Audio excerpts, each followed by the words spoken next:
આજે બનાવવાના છે બ્રેડ પકોડા. બ્રેડ પકોડા બનાવવા માટે આપણે આખું જીરું લીધું છે, 30 ગ્રામ મરી લીધા છે, 2 ચમચી આખું જીરું લીધું છે, 2 ચમચી વરિયાળી લીધી છે. આને વ્યવસ્થિત રીતે ખાંડીને પાવડર કરી નાખવાનો છે, અધકચરો.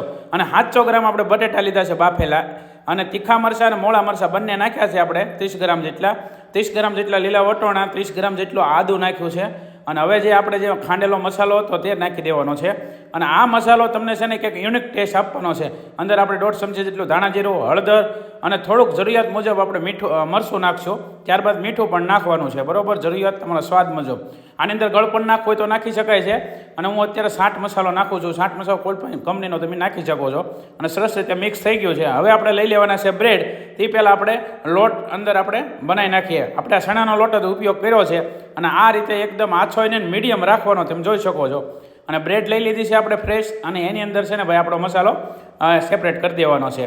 અને સેપરેટ થઈ જાય પછી આપણે બ્રેડને કાપવાનું છે પકોડાની સાઇઝમાં. જો આ રીતે કટિંગ કરી નાખવાનું છે. અને ભરપૂર આપણે મસાલો ભર્યો છે. હવે જે આપણે બેટર બનાવ્યું છે ને એની અંદર પકોડા એકદમ ડૂબાડીને તળી લેવાના છે. તમે જોઈ શકો છો સરસ મજાના આ બ્રેડ પકોડા આપણે તળવા મૂકી દીધા છે. અને આ બ્રેડ પકોડા બજારમાં મળે ને એની કરતાં સારા અને જોરદાર મસાલાવાળા બનશે.